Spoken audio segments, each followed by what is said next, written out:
he thinks maybe he can be, this is what Sepp Blatter, his predecessor, also thought, a Nobel Peace Prize winner someday. That football is this global uniting force and that he is basically the king of soccer or the pope of soccer.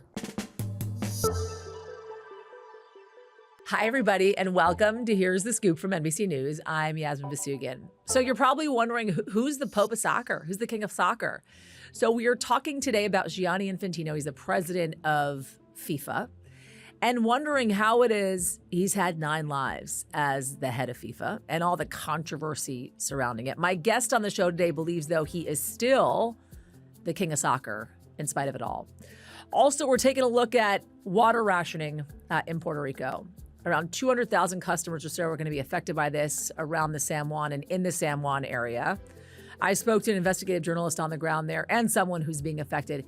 And imagine this, for 48 hours, they won't have running water in their homes. Talking about showering, using the restroom, drinking water, washing your clothes. We're going to get an in-depth look on what Puerto Ricans are having to deal with. Up first, though.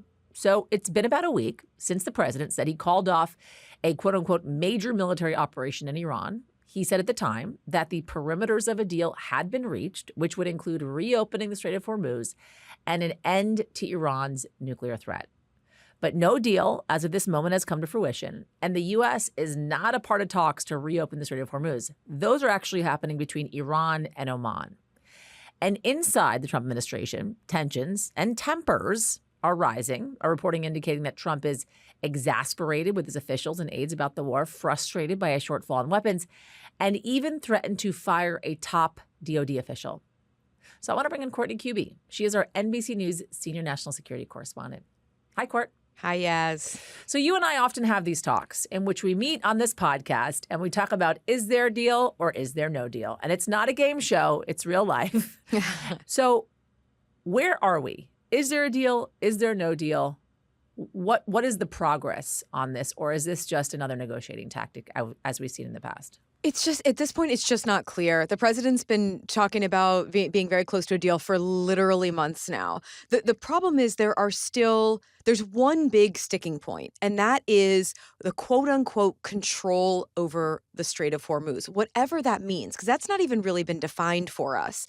Well, the way that the U.S. is talking about it is that there should be open commerce and open movement of any kind of ships in and out of the Strait of Hormuz, and there can't be any sort of a fee charged for it. But now the way that these negotiations seem to be going is there actually would be some sort of a framework over the Strait of Hormuz that could be shared between Iran and Oman. And there's definitely room in there where Iran could charge some sort of a fee, whether it's for a permit, perhaps, to transit the strait. And it would be different amounts for different ships or different countries or whatever it is. That's still a very real possibility. But then you have U.S. officials saying that's simply unacceptable to the president. And oh, by the way, they haven't even started addressing what the White House and the president continues to say is the primary point of all of this, and that is to ensure Iran never has a nuclear weapon, without any kind of explanation for how that's even possible to ensure. And to be clear, as I mentioned earlier, the U.S. has not been a part of the negotiations in reopening the Strait of Hormuz. That has been between Iran and Oman, which was laid out in the Memorandum of Understanding with the United States. You've been reporting also in lockstep with these negotiations. There are some tensions inside of the Department of Defense about how to move forward with Iran. And with that, there is learning of a weapons shortfall, weapons shortage. And you had been reporting this for quite some time. And we had talked about this on the podcast weeks ago at this point. And it seems like that is now factoring into the steps in which the president is or is not taking in a path forward with Iran. You also learned of a crisis meeting that took place last week about this weapon shortfall. So it's not a surprise that the shortfall and what we're talking about, we keep using the word munitions. And so what that means for our listeners and our viewers is missiles is what we're really talking about here. These are missiles that the U.S. has been using. It's not a surprise. The U.S. gave older versions of many of these systems, these missile systems, to Ukraine over the last several years. So there's already been this sort of tension about we need to increase the production rate of these. The U.S. needs to refill their stockpiles. And the U.S. actually has been doing that. They started increasing the production rate under the Biden administration. They moved it up. At one point, the U.S. was making something like 300 of some of these interceptor missiles a year. They moved it up to about 600 because it takes several years to build up production. Now, for the last year, the Pentagon actually has been trying again to do this, but they're up to like 650. So it's a very slow process. And oh, by the way, this is something that's been a problem since March and April of 2025. So the Pentagon has been working on it, but as they're working on this, they also then had Operation Midnight Hammer, where the U.S. conducted strikes inside Iran. Iran responded with the 12-day war, where the U.S. was continually defending against incoming Iranian missiles and drones, largely trying to help defend Israel in many cases. And then the war here started. Right. So they knew that they were going to have a deficit. Supply was not keeping up with demand. Exactly. And they are working on it. I mean, Steve Feinberg, who's the Deputy Secretary of Defense, has been working on this for over a year. And he has, I'm told that he has these multiple times per week meetings with defense contractors and with acquisitions people and people who deal with the defense industrial base to try to address this. But it's just not a quick problem. That's the real problem here. And that also gets to this tension right now that exists with President Trump, who's been so angry about this issue, because while we've been reporting it for months, while think tanks, both conservative and liberal and bipartisan think tanks, have been talking about this for months, President Trump continues to hear from his most senior advisors, including the Secretary of Defense, Pete Hegseth, that they have all the weapons that they need and they have all the bombs that they need and they can do whatever he asks them to do. So the speculation has been that potentially the president could point the finger at his Secretary of Defense, Pete Hegseth, and say, this is your fault. You haven't been on top of this. No one's been communicating to me about this shortfall in weapons. And so you're out, right? But the president discounted that this morning in a phone call with NBC News, in which he said he's very much still on board with Hegseth, right? So what do you make of that? We just don't know. I mean, President Trump is saying publicly that there's plenty of weapons, there's plenty of munitions in the stockpile, that he supports Secretary of Defense Pete Hegseth. But we do know that he was very directly questioning him at Camp David last Friday about this issue. We do know that no matter what President Trump knows or believes about the stockpiles, we know that this issue is factoring into his decision making about whether to restart combat or whether to conduct strikes against Iran. That's big. So there is some piece of this that he recognizes, and maybe it's the briefings that he's getting from his senior military advisors or whatever. And we also know that Secretary of Defense Pete Hegseth, when questioned directly about this, said, "Oh well, it's Secretary Feinberg, his deputy, is the one who's the lead of this," and that led to President Trump making an angry phone call to Steve Feinberg last Friday to ask about this. So it's just not really clear. The public statements they are providing, they're saying, we're fine, we can do everything that we need, the military, the munitions, the stockpiles are fine. But I mean, yes, a lot of these numbers are public. The number of these munitions that are produced every single year is a publicly available number. And so we can do the math, and we know according to multiple sources we've spoken to, that there are real concerns about the stockpile of some of these munitions, no matter what the administration's saying publicly. It's fair to say the president has said before that he's not letting someone go, and then he lets them go. So that has happened in the past. It happened with Attorney General Pam Bondi, and then Bondi was out, right? I mean, it's happened with various people in his administration, both this time and the previous. But is there a potential for someone to take the fall for this? The one factor here is what we started talking about, and that is this ongoing negotiation, and there's no real state of finality with this conflict, right? The U.S. military still has more than 50,000 people there. There still is the very real possibility that this erupts back into a shooting war. I would be a little surprised if the president made that change while this is ongoing. Courtney Kube, as always, thank you. Thanks. So we've talked a lot about extreme weather, right? In Europe, across the country as well. In Puerto Rico, residents there, over more than half of the island, have been suffering from an ongoing drought. And starting today, the governor, Jennifer Gonzalez Colon, says they are cutting off water service around different parts of the capital, San Juan, for 2 days at a time, impacting over 180,000 customers in total. NBC News correspondent George Solis spoke with one San Juan resident about the intermittent water access. I haven't had water for 2 days now, and when it comes, the pressure is really low. So filling up the tank of the toilet takes some time. Taking a shower, still you want to save some water because you think about the others as well. And even when the water comes back, you have to think like, do I do my laundry or do I save water? So this is a dilemma that so many residents in San Juan area are dealing with right now. They are saying that service was already an issue before this drought. So how are Puerto Ricans going to get through this current crisis? For this, I want to bring in Laura Pérez Sánchez. She's an independent investigative reporter based in San Juan and also affected by this. Hi, Laura. Thanks for joining us. Thank you. Thank you. I want to start with the water rationing plan. For 48 hours, residents in certain areas are going to have zero water coming in on their taps. They won't be able to do laundry. They won't be able to take a shower. They won't be able to wash things. Zero water. Correct? Yes, and I think that's what's going to happen, or that's what is planned. We'll see what happens, because I think that there's an issue here with credibility from the water authority. So we are trying to see, bracing for what's going to actually happen. The governor has already said that this is how we are starting, but those periods of time can be even longer, because the drought is kind of severe. And they're expecting it to last for a long time, and long time means months. So we are also bracing for that. You mentioned kind of a lack of credibility, and you're speaking to what you mentioned to me before we actually even got into this interview, which is a friend of yours who was supposed to be affected beginning today, whose water is still on as we're speaking. Right? Yes. And there's a lot of people who are supposed to have water who doesn't have it. I think that that's also the issue, that people are not willing to believe what they hear, because they've been denouncing for months now that they are without water, and they are being kind of gaslighted in saying that there's not a big crisis. And I've talked to people in my reporting that have been suffering from this for more than a year. People Wow. in San Juan, who have been like for more than 80% of the year haven't had water service. Wow.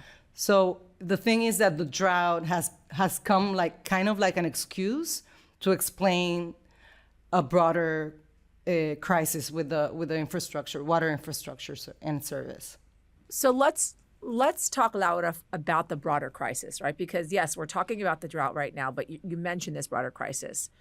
So back in June, there was a pipeline that was damaged, which ended up causing water service issues as well for tens of thousands of people in the San Juan area. How did that affect people's access to water? Has that issue been fixed? That pipeline, it was fixed. That little issue, let's say, because the thing is that that's a big pipeline that goes across half of the northern coast of Puerto Rico. And experts say we can expect more of this kind of problems coming in the future, because there's a lack of maintenance and uptaking of the system. So when it happened in June, what happened with that issue is that a lot of us who were not aware that there were a lot of people who already were suffering from water shortages realized, because it affected us, that there's an issue happening. I think that at that moment it opened our eyes to there's a very big crisis coming our way. And unfortunately, we've been living in compounding crisis for more than a decade, and we know what that means. I would say that when the power system in Puerto Rico was ruined by the hurricane, and we started suffering from so many blackouts as we have.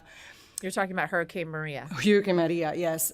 I think that we were not aware of what that would look like to live in a place with such decaying infrastructure, but now we know. So I feel that people are very frustrated, tired, also very sad. I find a lot of frustration, and I can say that I also feel it, because we know what it means. We know what it means to what the future might bring in terms of relying on a decaying infrastructure that should bring us very essential services like water and power. And on top of that, I mean, water is essential for every human being on this earth. It's also summer. Yes, you live in Puerto Rico, so Puerto Rico is hot all year round, but it's especially hot right now. How are you dealing with this? Because you're reporting on this, but you're also affected by this, you and your family. Yes. In terms of how I'm dealing with it, I just learned that my neighborhood is going to be part of the rationing. I didn't know that until last night, even though I've been reporting on this because there was some miscommunication about the areas that were going to be affected. And for example, I'm very worried about my family, my mom, my aunt, and my grandma. My grandma is still alive. She's 97. And I'm very worried because, first of all, of course, like you said, they need water. We all need water to live. But also, moving water buckets, you don't think about it, but it's heavy. It's heavy, and it's heavy on the body. And I was thinking about this, that the last time we had a big water crisis was in 2015. They were 11 years younger than today, and I didn't give a thought about how they could cope with it in terms of their bodies. But now I'm thinking, I need to take care of myself, but I also need to get to their homes and help them put, the water buckets on a higher surface, whatever they need. For people that don't know what it's like to live in a water shortage, you're talking about these water buckets because the second your water is on, residents start filling up buckets and buckets of water so that when the water gets turned off again, they actually have something to turn to. Yes, exactly. So one thing that happened was that the day after they announced the rationing, a lot of people, like my mom, were without service because we guessed that it was because people were filling their buckets and their storage bins, whatever they can get their hands on, bottles, everything. A bathtub, people, their washing machines, and then that's what you use with the bucket to flush your toilet, and then you have to have a sense of which one is good for drinking and for cooking, and which one is not. If you collect it after it's been taken away, and then when they bring it back, you're sometimes you're a little worried that it might be dirty. Right. So these are the things that you juggle. And actually, talking about hurricanes, several of the people that I talked to that have been suffering shortages for the past year told me, not even after Hurricane Maria, I lost my water service, and now I don't have water. It seems a lot of uncertainty right now, not only for you, but so many of the residents there in Puerto Rico. Yes, and I feel like not knowing what's going to come is tricky, but in this case, there's uncertainty, but also the certainty of this is not going to be great. We know it's not going to be great. Laura Pérez Sánchez, thank you. Thank you. So this time last week, we had talked about the news rocking the soccer world. FIFA president Gianni Infantino was planning to sell a very big stake in the World Cup to private equity investors to raise money for the organization. That did not go over well, and that is putting it mildly, by the way. And then just a few short hours after we published, facing a boycott and an open revolt from inside of the world of soccer, Infantino announced he was scrapping those plans. And then he had to fight to not lose his power. But a week later, that threat of a red card per se seems to have been lifted, and Infantino appears to still be the quote-unquote king of soccer. That is at least according to an exclusive Wall Street Journal story by sports editor Joshua Robinson. And Joshua is joining us now.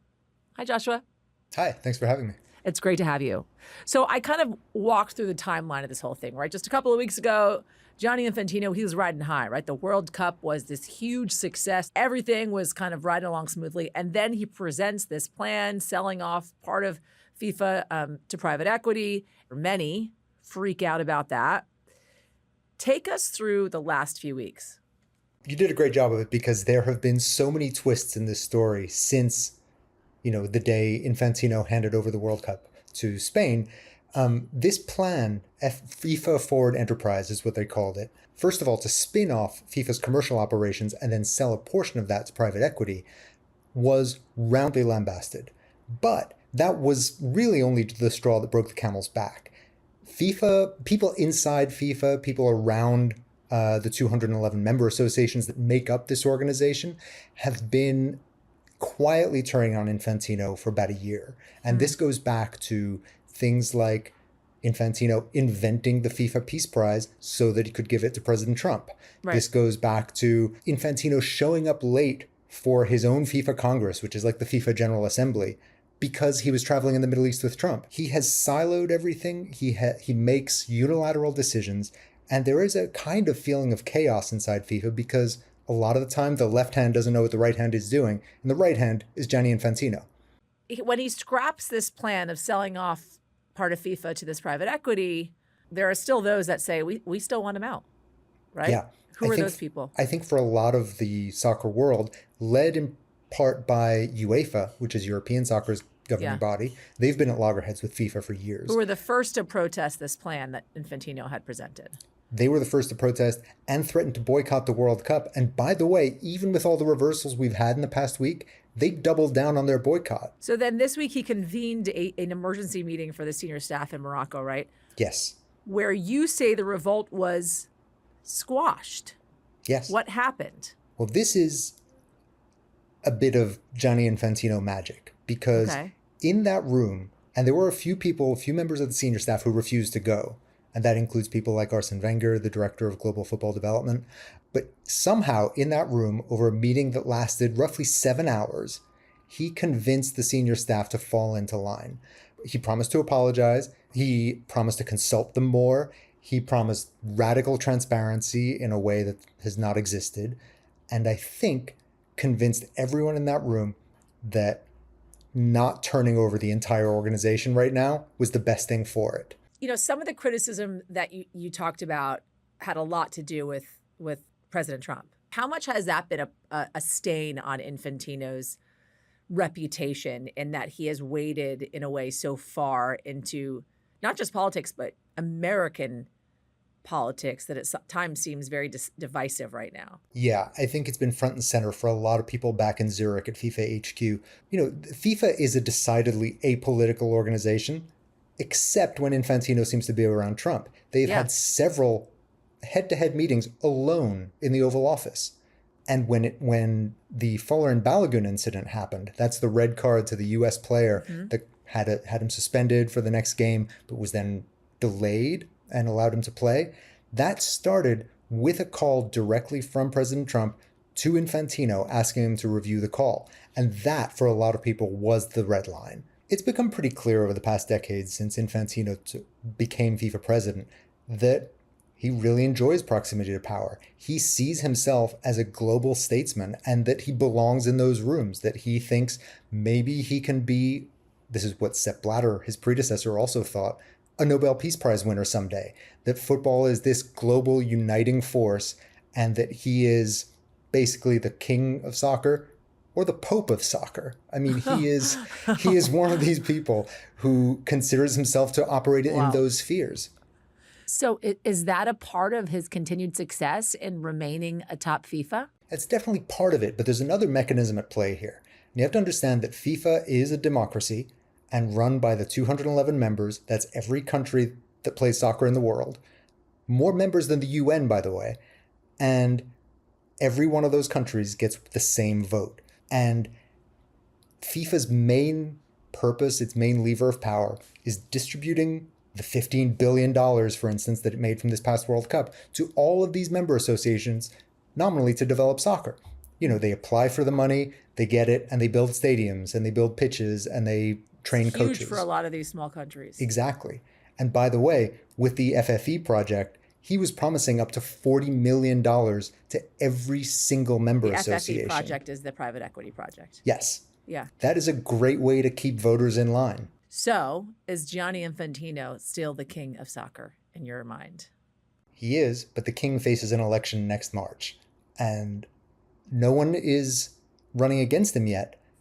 But I think there are a lot of movements, especially on the UEFA side, to potentially find a suitable candidate they can run against him. Joshua Robinson, thank you. Thank you. All right, that is going to do it for us. And here's the scoop from NBC News. I'm Yasmin Vasugian. We'll be back on Monday with whatever the weekend may bring. And if you like what you saw and you heard, press the subscribe button. We'll see you on Monday. We thank you for watching. And remember, stay updated on breaking news and top stories on the NBC News app or watch live on our YouTube channel.